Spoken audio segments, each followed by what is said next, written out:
Bonjour les amis, je vous accueille ce soir pour parler des niveaux autour d'un petit feu. À ce sujet, allez voir ma vidéo sur le démarrage d'un feu à l'intérieur. Avant de parler des niveaux, je voulais faire un petit point important sur la sécurité. Donc, si on fait bien attention, il n'y a pas de risque particulier. Néanmoins, dans les travaux, je dirais qu'il y a 3 outils auxquels il faut faire particulièrement attention.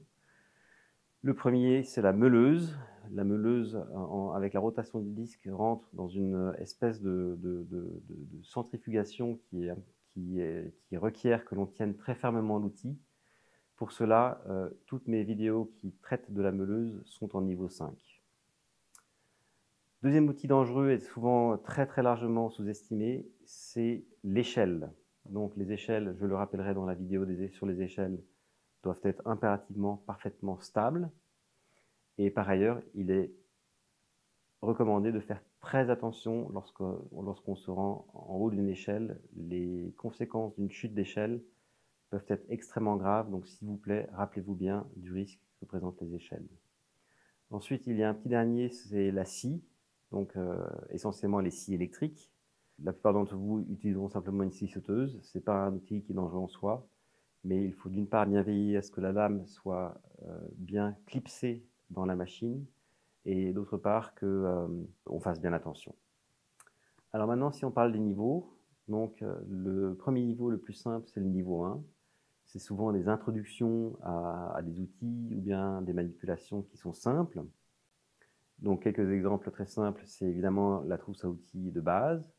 Il y a aussi des introductions au ponçage, des introductions à la peinture, à l'utilisation des vis. Ça, c'est une très chouette vidéo que je vous recommande. Pour le niveau 2, on va avoir un peu un mélange. Le niveau 2, c'est soit déjà des introductions à des manipulations qui sont un peu plus compliquées. C'est pour ça que j'ai classé faire des bons trous dans les murs en niveau 2. Ça peut être aussi l'usage ou la manipulation d'un seul outil. Un bon exemple à ce sujet, c'est d'une part comment faire en sorte qu'une fenêtre en bois rentre mieux dans son cadre, simplement utilisation de la ponceuse triangulaire, ou bien comment faire un trou supplémentaire dans sa ceinture en cuir.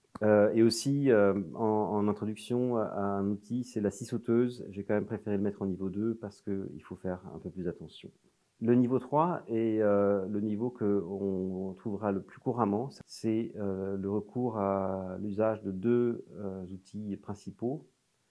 Très souvent, ça va être la perceuse d'un côté et de l'autre, la lisseuse électrique.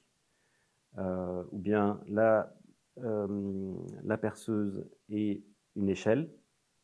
Donc la plupart de mes vidéos seront en niveau 3. Typiquement, installer une tringle à rideau, récupérer les ports d'un placard qui ouvre mal, des menus réparation de plâtre, retoucher la peinture d'une porte intérieure, placer une applique ou un éclage extérieur, ou enfin isoler le bas d'une porte avec une brosse usagée. Le niveau 4 correspond à des chantiers qui associent plusieurs manœuvres. Donc typiquement, j'entends par une manœuvre, par exemple, percer ou bien poncer. Donc il peut y avoir des étapes où il y a des chantiers où on va d'un côté utiliser la perceuse et de l'autre côté faire du ponçage. Donc ça c'est niveau 4. Mon projet préféré qui ne sera pas prêt demain mais qui sera prêt un jour, c'est le projet de la création d'un porte-casserole décoratif. Et ensuite, en niveau 5, comme je l'ai dit au début, je vais classer automatiquement tout ce qui est avec la meuleuse en niveau 5, car c'est un outil qui est très dangereux.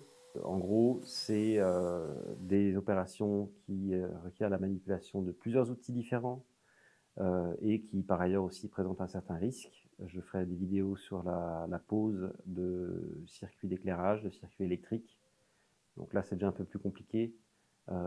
Voilà, ça c'est le niveau 5 et c'est le maximum du niveau que vous trouverez. Alors, une dernière chose sur la chaîne, avant de terminer, je voulais vous dire que je fais beaucoup d'efforts pour que toutes les images soient bien précises et que tous les cycles d'explication soient dans la chaîne logique. Et c'est pour ça qu'il y a un autre conseil que je vais vous donner, c'est qu'il faut regarder les vidéos jusqu'à la fin. parce que si vous regardez seulement une partie de la vidéo, vous risquez de rater des trucs ou bien des risques qui apparaissent en cours de chantier. Donc regardez les vidéos jusqu'à la fin, s'il vous plaît. Enfin, une dernière chose, c'est que cette chaîne est en anglais et en français.